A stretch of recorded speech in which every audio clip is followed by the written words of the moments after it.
వారి డిమాండ్ల వెనుక ఉన్న రాజకీయం ఏంటో నాకు తెలియదు, కానీ ఈ విషయంపై నేను ఖచ్చితంగా మాట్లాడతాను. ఒక ఉపాధ్యాయుడిగా, ఒక తోటి ఉపాధ్యాయుడు మృత్యువు వైపు వెళ్ళడం చూస్తున్న ఒక గురువుగా. కాబట్టి అన్నిటికంటే ముందు నేను సోనం గారికే చెబుతాను, ఈ సమాజానికి, లడఖ్కు, భారతదేశానికి, పర్యావరణానికి, విద్యకు మీ అవసరం ఎంతో ఉంది. మీ ప్రాణాలను కాపాడుకోండి. ఇప్పుడు జరిగిన దానిలో 2 అంశాలు ఉన్నాయి.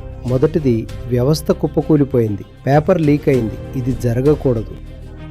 కానీ ఈ మొత్తం విషయంలో ఉన్న రెండో కోణాన్ని ఉద్యమాలు, దీక్షలు లేదా రాజీనామాలు ఏవీ స్పృశించటం లేదు.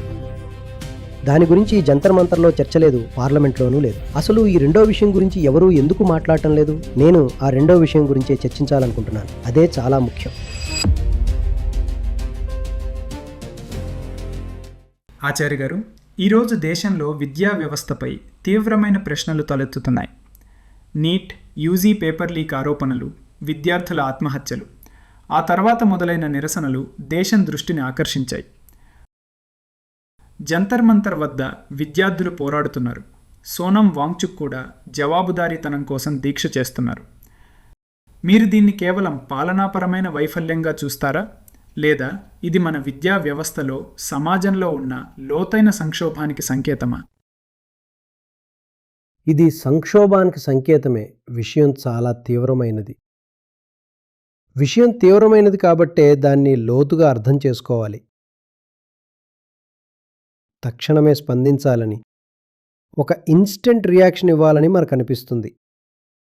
కానీ విషయం గంభీరంగా ఉన్నప్పుడు ఆగి ఆలోచించి దానిని సీరియస్గా పరిశీలించాలి. సరే, మొదటి నుండి మొదలు పెడదాం. అసలు ఏం జరిగింది? అది నీట్ పరీక్ష. మనం ఇక్కడ 22 లక్షల దరఖాస్తుదారులైన విద్యార్థుల గురించి మాట్లాడుతున్నాం. ఇవి 22 లక్షల కుటుంబాలు.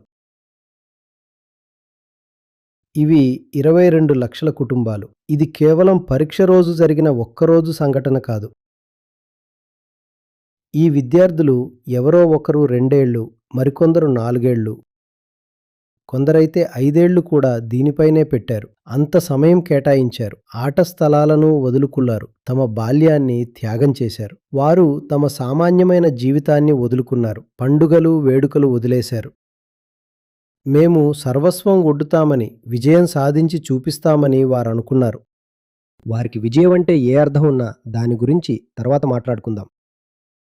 అప్పుడే వారికి తెలుస్తుంది పేపర్ లీక్ అయిందని. పేపర్ లీక్ అయిపోయింది. సరే, యంత్రాంగం చర్యలు చేపడుతుంది. పరీక్ష మళ్లీ నిర్వహిస్తారు. అరెస్టులు కూడా జరుగుతాయి. కానీ ఇలా మాటిమాటికి జరిగినప్పుడు దాదాపు ప్రతి ఏడు పేపర్ లీక్ ఘటనలు జరుగుతూనే ఉన్నాయి. నీట్ కూడా మొదటిసారేం లీక్ అవడం లేదు. రకరకాల పరీక్షలు, వాటిలో రకరకాల అవకతవకలు ప్రతి ఏటా వెలుగులోకి వస్తూనే ఉన్నాయి. అప్పుడు యువత నమ్మకం సడలిపోతుంది. మా జ్ఞానానికి, శ్రమకు విలువే లేదని వారు అంటారు. అవినీతిపరుల ఆటలే సాగుతాయని, ఎవరి దగ్గర డబ్బు ఉంటే వారు వ్యవస్థను కొనగలరని వారు భావిస్తారు. ఈ నిరాశ వారిలో ఏదో ఒక రోజు మాత్రమే ఉండిపోదు. ఏదో ఒక సంఘటనతో ముగిసిపోదు. జీవితంలో ఒక ఏడాదికి పరిమితం కాదు. ఆ చేదు నిజాన్ని మోస్తూనే వారు తమ మిగిలిన జీవితమంతా గడుపుతారు. ఆలోచించండి, వారు ఎటువంటి పౌరులుగా తయారవుతారో. సత్యం, నిజాయితీ, జ్ఞానం, శ్రమపై వారికి నమ్మకం పోతుంది. దీనివల్ల ఆ మొత్తం కుటుంబం ప్రభావితం అవుతుంది. వారి చుట్టూ ఉన్న బంధుత్వాల వ్యవస్థ అంతా దెబ్బతింటుంది. ఎందుకంటే భారత్లో ఒక కుటుంబం అంతా కలిసి ఒక విద్యార్థిని పరీక్ష కోసం సిద్ధం చేస్తారు. ఆ కుటుంబ కలల భారాన్ని ఆ యువకుడు తన భుజాలపై మోస్తుంటాడు. కాబట్టి అందరూ దీనివల్ల నష్టపోతారు, మానసికంగా కృంగిపోతారు. ఇది చాలా తీవ్రమైన విషయమని మనం అర్థం చేసుకోవాలి. ఆవేదన ఎంతలా ఉంటుందంటే 5, 10 లేదా బహుశా 15 ఆత్మహత్యల వరకు జరిగాయి. ఇవి కేవలం గత కొన్ని నెలల గణాంకాలు మాత్రమే. ప్రతి ఏటా ఎంతమంది విద్యార్థులు ఆత్మహత్య చేసుకుంటున్నారో మీరు గమనిస్తే, రకరకాలుగా తమను తాము హాని చేసుకుంటున్నారో చూస్తే అసలు ఆ లెక్కలే మన దగ్గర లేవు. ఎందుకంటే ప్రాణాలు తీసుకోవడానికి ఎన్నో మార్గాలు. ఒక మనిషి లోపల చచ్చిపోతున్నాడు. ఈ లోకం మీద, వ్యవస్థ మీద నమ్మకమే పోతోంది. ఇది నిజానికి ఒక పెద్ద ఆత్మహత్యే. యువతత ఆక్రోశం మనకు ప్రతి ఏటా కనిపిస్తూనే ఉంది. పోయిన ఏడాది చూశాం, అంతకుముందు ఏడాది కూడా. నేను దీనిపై అప్పట్లో రాశాను. ఈ ఏడాది కూడా పత్రికలో ఒక వ్యాసం రాశాను. మీరు గతంలో కూడా వచ్చి దీనిపై ఏదైనా చెప్పమని అడిగారు. అప్పుడు కూడా నేను వీడియో ద్వారా స్పందించాను.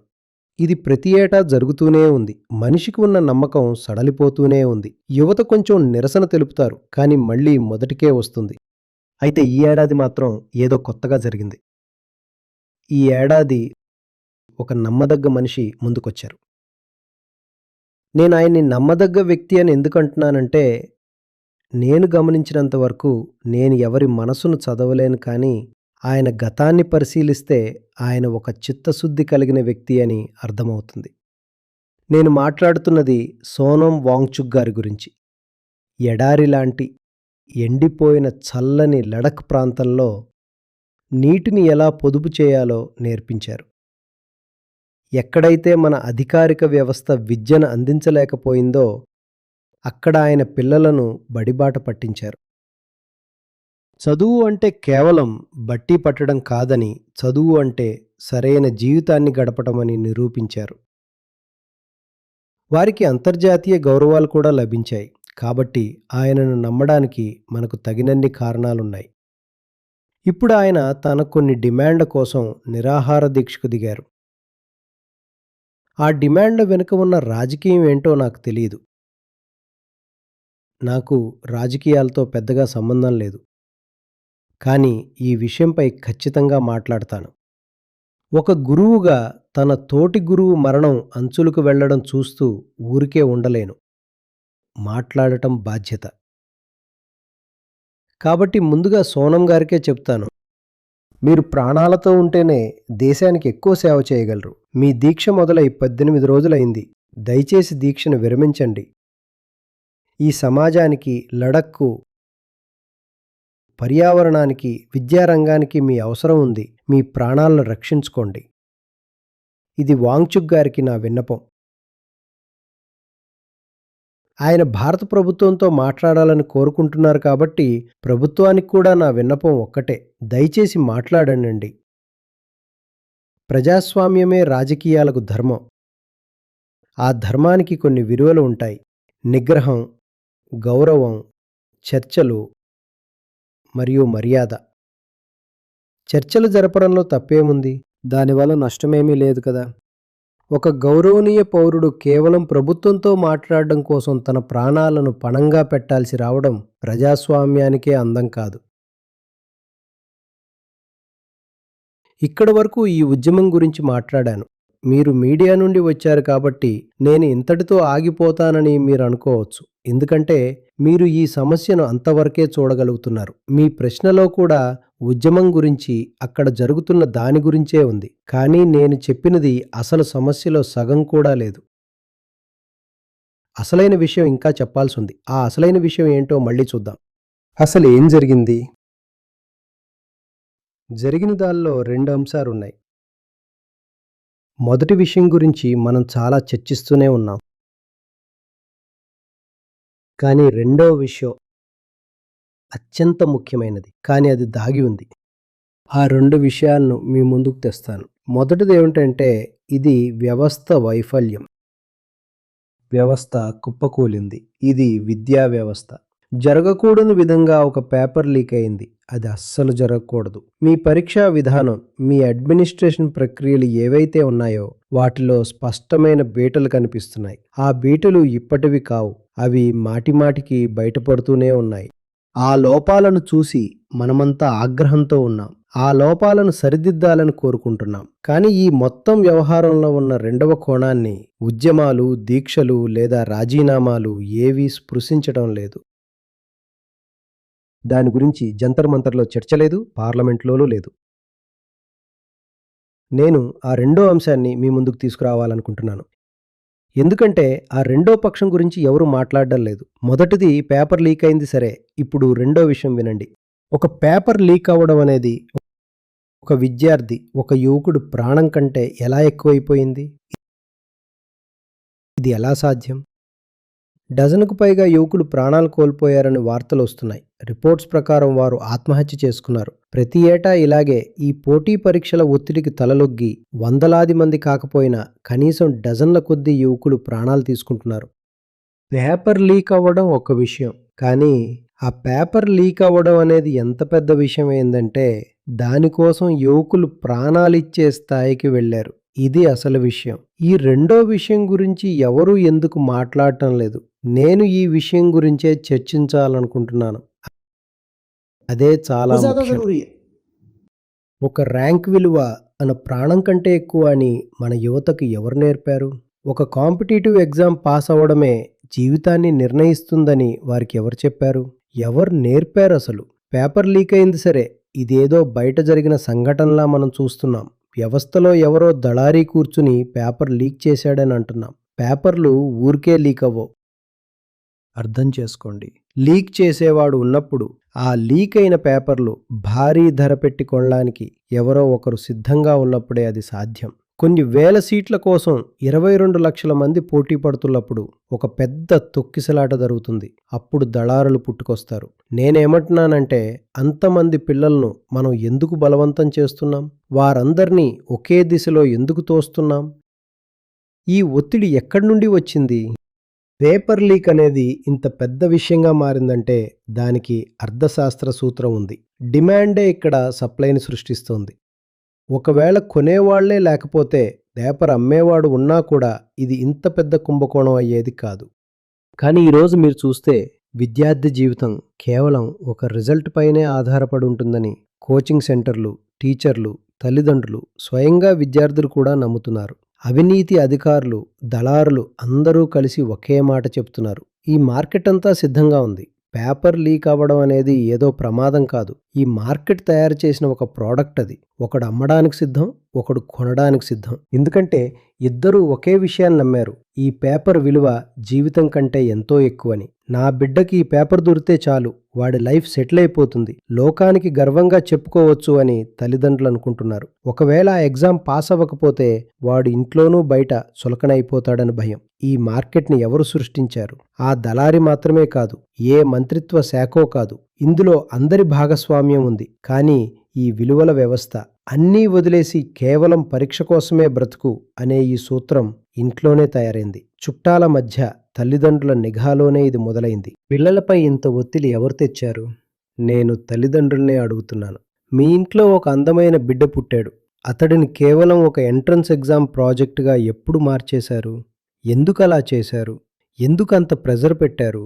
ఆ పేపర్కు అంత విలువిచ్చారు కాబట్టే అది కోట్లలో అమ్ముడవుతోంది. వాడు పాస్ అవ్వకపోతే జీవితమే నాశనమైపోతుందన్న భావన కలిగించారు. మీ బిడ్డను మీరు నిజంగా ప్రేమిస్తే ఒక రిజల్ట్తో వాడి విలువను ముడిపెట్టరు. ఇది నా ప్రశ్న. అదేవిధంగా టీచర్లను కూడా అడుగుతున్నాను. విద్య రెండు రకాలు ఉంటుంది. ఒకటి కేవలం బ్రతకడానికి ఇచ్చేది, ఇంకొకటి అసలైన జీవితాన్ని ఇచ్చేది. ఒక దానిలో నాలెడ్జ్ ఉంటుంది, ఇంకో దానిలో ఆత్మధ్యానం ఉంటుంది. మీరు టీచర్లుగా విద్యను ఎలా నిర్వచిస్తున్నారు? దీన్ని ఎలా డిఫైన్ చేశారు? ఇక్కడ టీచర్స్ అంటే నేను కేవలం స్కూల్ టీచర్ల గురించే కాదు, కోచింగ్ సెంటర్ల టీచర్ల గురించి కూడా మాట్లాడుతున్నాను. మీరు స్టూడెంట్స్ ముందు ఒక సరికొత్త ప్రపంచాన్ని, ఒక కాన్సెప్ట్ని, ఒక మోడల్ని పెట్టేశారు. అదేంటంటే ఈ బతుకుదెరువు అనే రేసులో పరిగెత్తి అందరికంటే ముందుకు దూసుకెళ్ళిపోతేనే నువ్వు సక్సెస్ అయినట్టు. ఒక బిడ్డతో మీరేం చేస్తున్నారు అసలు?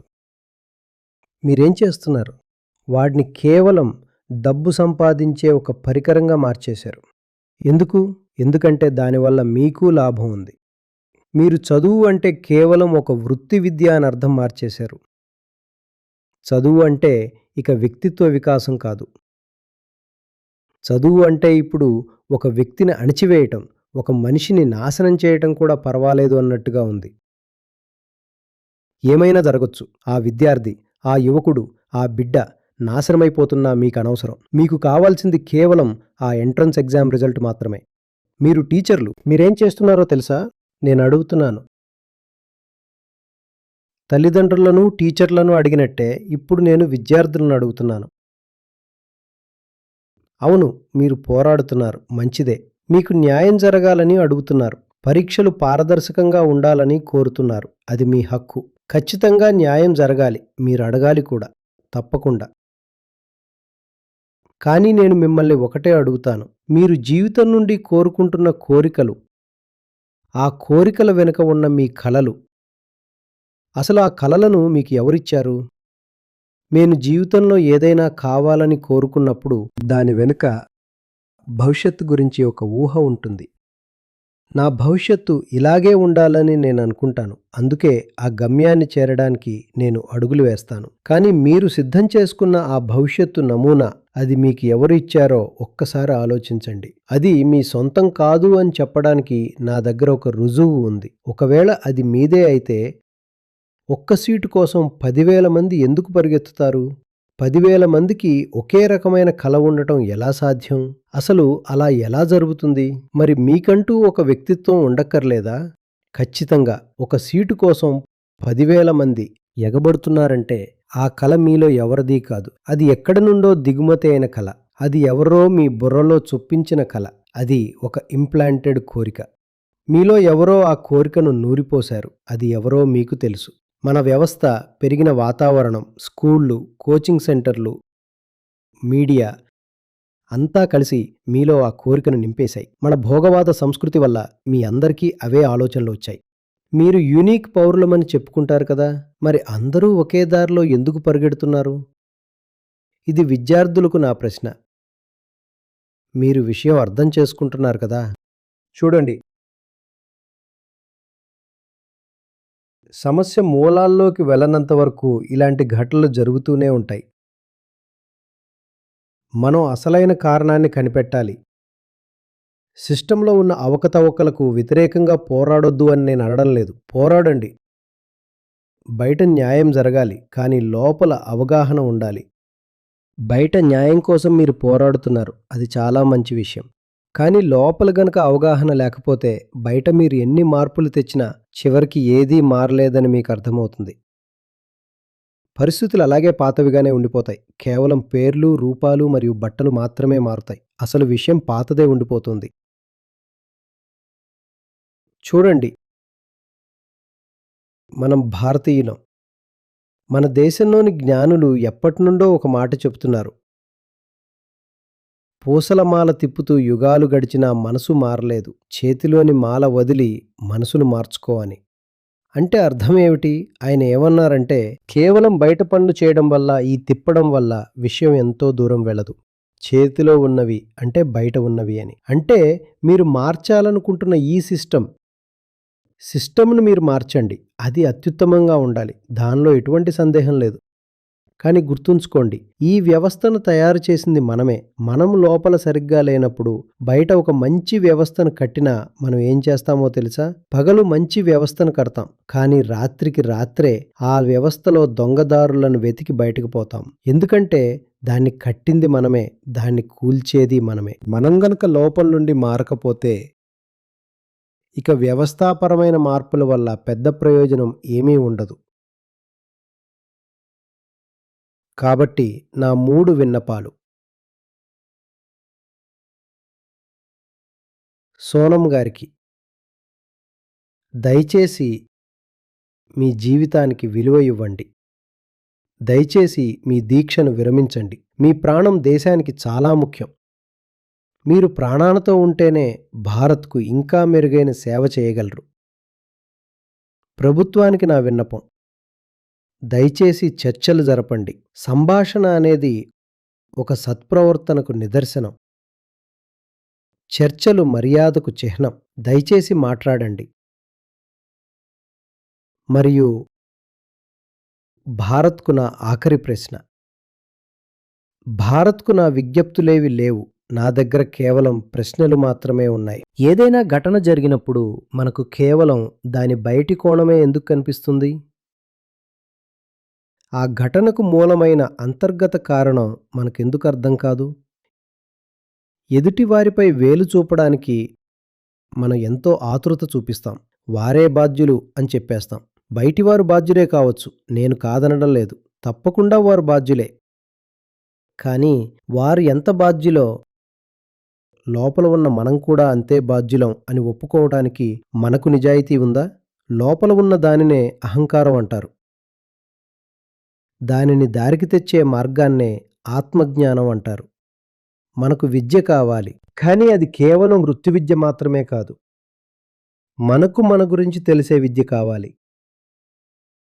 ఒకవేళ అది లేకపోతే ఇలాంటివి మళ్ళీ మళ్ళీ జరుగుతూనే ఉంటాయి.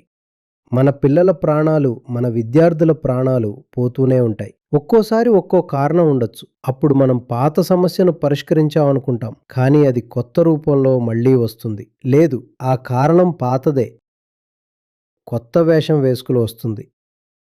కాబట్టి న్యాయం కోసం, వ్యవస్థను మార్చడం కోసం మీరు చేసే పోరాటం కొనసాగించండి. అది ప్రతి విద్యార్థి యొక్క, ప్రతి పౌరుడి హక్కు. ఒక పారదర్శకమైన వ్యవస్థ ఉండటం అవసరం. మీరు ఆ హక్కు కోసం పోరాడుతున్నారు, మంచిదే. కానీ ఈ క్రమంలో అసలైన విషయాన్ని, లోతైన విషయాన్ని మర్చిపోకండి. ఆ లోతైన విషయం ఏమిటంటే, మనిషి లోపల అవినీతిపరుడైతే వ్యవస్థ ఎప్పటికీ నిజాయితీగా ఉండలేదు. సాధ్యం కాదు. లోపల నిజాయితీ లేని సమాజం కోసం బయట ఒక నిజాయితీ గల వ్యవస్థను మీరు నిలబెట్టలేరు. ఎందుకంటే ఆ వ్యవస్థను నడిపేవారు కూడా అదే మనుషులు కాబట్టి వారు ఎక్కడో ఒకచోట రంధ్రాలు వెతికి దాన్ని పాడు చేస్తారు. మన వ్యవస్థను మనమే తయారు చేసుకున్నాం. ఇది ప్రజాస్వామ్యం. మనం లోపలి నుండి మారనంత వరకు మన వ్యవస్థ కూడా ఇంతే నిజాయితీగా ఉంటుంది. ఇంతే నేను చెప్పదలుచుకున్నది. ఈ ఘటన ద్వారా మనం బయట ఎంత మార్పు తేగలమో తెద్దాం. కానీ మన లోపల కూర్చుని ఉన్న ఆ మనిషి, ఎవరైతే బయట మార్పు రావాలని కోరుకుంటారో గాని తనను తాను మాత్రం మార్చుకోవాలనుకోరో, ఆ తత్వాన్ని ఒక్కసారి నిజాయితీగా గమనిద్దాం. బహుశా ఆ మార్పు రావడానికి ఆ ఒక్క చూపు చాలు.